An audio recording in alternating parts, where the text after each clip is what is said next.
কালকেই একবার বানিয়ে দেখো সেদ্ধ ডিম দিয়ে চাউমিনের এই রেসিপিটা দুর্দান্ত লাগে খেতে। তেমন কিছু সবজিরও দরকার হয় না, মাত্র ঘরোয়া কয়েকটা উপকরণ দিয়ে খুব সহজেই কম সময়ের মধ্যে বানিয়ে নিতে পারবে। আর স্বাদটাও বেশ অন্যরকম হয়। বাচ্চা থেকে বড় প্রত্যেকেরই ভীষণ পছন্দ হবে। বাড়িতে এইভাবে রেসিপিটা বানিয়ে আমায় কমেন্ট করে জানাতে ভুলো না যে তোমাদের কেমন লাগলো। নমস্কার বন্ধুরা, শুভমিতা ব্লগে সবাইকে স্বাগত জানাই। চলো আজকে রেসিপি দেখে নেওয়া যাক। তবে কেউ স্কিপ করো না, স্কিপ করলে আমি কি পদ্ধতিতে রান্নাটা করলাম বা কখন কোন মশলার কিভাবে অ্যাড করলাম সেটা তোমরা মিস করে যাবে, তখন হয়তো খেতে এতটা ভালো হবে না। এখানে আমি প্রথমেই একটা কড়াই বসিয়ে নিয়েছি। কড়াইয়ের মধ্যে বেশ কিছুটা জল দিয়ে দিলাম। এখানে আমি যা যা উপকরণ যতটা পরিমাণে ব্যবহার করব সেটা কিন্তু একটা ছোট প্যাকেট চাউমিনের জন্য। এরপর তোমরা যদি চাউমিনের পরিমাণ কম বা বেশি করে নাও, সেই ক্ষেত্রে অবশ্যই সব কিছুর পরিমাণটাই কম বা বেশি করে নিও। গরম জলের মধ্যে চাউমিন দিয়ে চাউমিনের সাথে দিয়ে দিয়েছি দুটো ধুয়ে পরিষ্কার করে রাখা ডিম, দিয়েছি একটা টমেটো, একটা শুকনো লঙ্কা আর প্রায় 5-6 কোয়ার মতো রসুন। জলটা ভালোভাবে গরম হয়ে গেছে। যখন দেখো ফুটতে শুরু করেছে, চাউমিনটা একটু ভালোভাবে খুলে দিয়েছি লেয়ারগুলো। চাউমিনটা খুলে গেছে আর ডিমগুলো একটু উল্টে পাল্টে নিচ্ছি। বেশ কিছু সময়ের মধ্যেই খুব সহজেই কিন্তু চাউমিনটা সেদ্ধ হয়ে যাবে।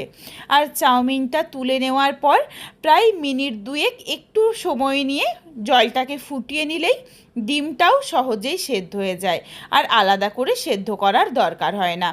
চাউমিনটা প্রায় ওই 90% মতো সেদ্ধ করেছি। খুব বেশি গলিয়ে সেদ্ধ করলে কিন্তু চাউমিনটা ভেঙে যেতে পারে, যেন ভেতরে সামান্য একটু সাদা অংশ দেখা যায় হাতে করে চাপ দিলে। এরপর দেখো চাউমিনটা ভালোভাবে তুলে নিয়েছি। এই গরমের মধ্যে কুকিং প্রসেসটা যেটুকু চলবে তার মধ্যে কিন্তু চাউমিনটা ভালোভাবে আরও নরম হয়ে যাবে। চাউমিনটা তুলে নিয়ে নর্মাল টেম্পারেচারের জল দিয়ে ভালোভাবে ধুয়ে পরিষ্কার করে ঝুড়িতে রেখেছি, যাতে সমস্ত জলটা ভালোভাবে ঝরে যায়। তারপর ওই কড়াইয়ের মধ্যে যা যা ছিল, ওই রসুন বা শুকনো লঙ্কা, ডিম, সেগুলোকে আবারও মিনিট 2-3 ফুটিয়ে নিয়েছিলাম। তারপর সমস্ত কিছু নাবিয়ে নিয়েছি। মিক্সিং জারে নিয়ে নিয়েছি ওই সেদ্ধ করে নেওয়া রসুন, শুকনো লঙ্কা আর টমেটোর ওপরের খোসাটা তুলে ফেলে দিয়েছি। এরপর এটা ঠান্ডা হয়ে যাক, তারপর একদম মিহি করে পেস্ট করে নিয়েছি। কোনো রকম দেখো দানা ভাব নেই। কড়াইটা আবারও বসিয়ে নিয়েছি পরিষ্কার করে। তারপর কড়াইয়ের মধ্যে দিয়ে দিলাম বেশ কিছুটা পরিমাণে সাদা তেল। তেলের পরিমাণ তোমরা তোমাদের পছন্দ মতো চাইলে আরও কম বা বেশি করে নিও। তেলটা খুব ভালোভাবে গরম করে নিয়েছি আর কড়াইয়ের চারিদিকে ভালোভাবে একটু লাগিয়ে নিয়েছি, যাতে কড়াইয়ের মধ্যে লেগে না যায়। ভালোভাবে গরম হয়ে যাওয়ার পর দিয়ে দিয়েছি একটা মাঝারি সাইজের আলু, সরু সরু করে কেটে নিয়েছিলাম। আলুর স্বাদ অনুযায়ী লবণ দিয়ে গ্যাসের ফ্লেম হাইতে করে নাড়াচাড়া করে আলুটা হালকা করে একটু ভেজে নেব। অবশ্যই গ্যাসের ফ্লেমটা কিন্তু হাইতেই রাখতে হবে। যদি মিডিয়াম বা লো করো সেই ক্ষেত্রে আলুগুলো অনেক সময় ভেঙে যেতে পারে। আলু যখন হালকা করে একটু ভাজা হয়ে গেছে, একদম যেটুকু জল বেরিয়েছিল জলটা শুকিয়ে গেছে, তারপর ওর সাথে দিয়ে দিলাম একটা পেঁয়াজ কুচি আর কয়েকটা কাঁচা লঙ্কা কুচি। ঝালটা তোমরা নিজেরা যেমন খাবে সেই বুঝে দিয়ে নিও, তার কারণ একটা শুকনো লঙ্কা সেদ্ধ করে বেটে দিয়েছি। এরপর তোমাদের টেস্ট মতো দিয়ে নিও। আলু হালকা করে ভাজার পর পেঁয়াজ দিয়ে পেঁয়াজটা নাড়াচাড়া করে ভাজতে ভাজতেই আলু কিন্তু সুন্দরভাবে সুসেদ্ধ হয়ে গেছে। কয়েকটা আলু তোমাদের আমি চেপে দেখিয়ে দিয়েছি। আলু আর পেঁয়াজ দুটোই হালকা লাল করে ভেজেছি, খুব বেশি লাল করিনি। তারপর দিয়ে দিলাম যেই টমেটো, শুকনো লঙ্কা আর রসুনের পেস্ট বানিয়ে রেখেছিলাম, সেটা দিয়ে নাড়াচাড়া করে একটুখানি কষিয়ে নিয়েছি প্রায় 30 সেকেন্ডের মতো। তারপর সেদ্ধ করে রাখা ডিমের খোসাটা ছাড়িয়ে নিয়েছিলাম। সেদ্ধ করে রাখা ডিমগুলো সরু সরু লম্বা করে কেটে দিয়ে দিয়েছি। একদম দেখো নতুন ধরনের এই চাউমিন, দেখতেও যেমন বেশ ভালো লাগে, খেতেও কিন্তু বেশ ভালো লাগে। মশলা একটুখানি কষিয়ে নেওয়ার পরেই দিয়ে দিয়েছিলাম ডিমের টুকরোগুলো। ডিম দিয়ে একটু নাড়াচাড়া করে মিশিয়ে নিয়েই দিয়ে দিলাম সেদ্ধ করে জল ঝরিয়ে রাখা চাউমিন। চাউমিনটা দেখো একদম ঝরঝরে হয়েছে, একদমই দলাভাব নেই। এইভাবে করে যদি তোমরা চাউমিনটা বানাও তাহলে কিন্তু খেতে যেমন বেশ ভালো হয়, তেমন দেখতেও ভীষণ সুন্দর লাগে, একদম একটু অন্যরকমভাবে।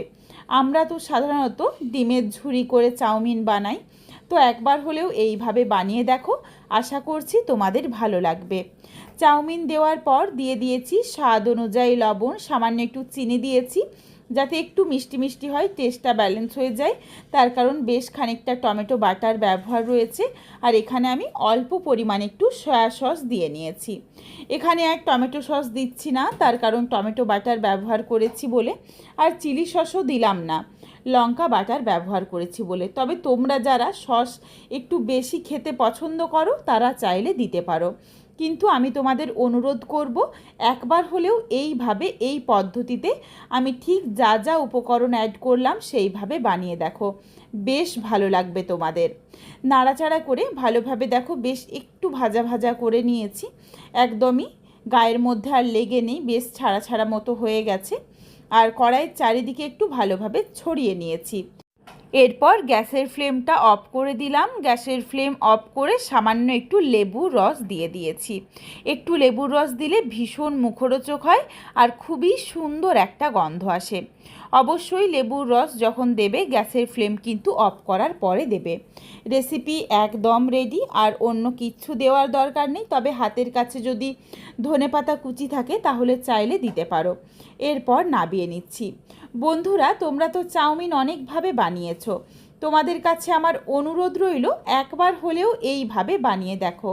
তারপর আমায় কমেন্ট করে জানিও যে রেসিপিটা তোমাদের কেমন লাগলো। চাউমিনের এই রেসিপিটা তোমাদের যদি ভালো লাগে তাহলে লাইক করো, শেয়ার করে বন্ধুদের দেখার সুযোগ করে দিও। তোমরা যদি আরও এই ধরনের নিত্য নতুন ঘরোয়া রেসিপি দেখতে চাও তাহলে অবশ্যই আমার চ্যানেলটিকে সাবস্ক্রাইব করে পাশে থাকা বেলটি অন করে অল নোটিফিকেশান অন করে দিও, যাতে আমার প্রত্যেকটা রেসিপির নোটিফিকেশান সববার প্রথমে তোমাদের কাছে পৌঁছে যায়। আর অবশ্যই আমার চ্যানেলটিকে হাইপ করে দিও যাতে আমি আরও এগিয়ে যেতে পারি, তোমাদের সাথে আরও নিত্য নতুন ঘরোয়া রেসিপি শেয়ার করতে পারি। আবারও শীঘ্রই হাজির হচ্ছি নতুন কোনো এক রেসিপির সাথে। পরবর্তী রেসিপি দেখার আমন্ত্রণ রইল। পুরো ভিডিওটা দেখার জন্য অসংখ্য ধন্যবাদ। তাহলে আজকে আসি, সবাই ভালো থেকো, সুস্থ থেকো।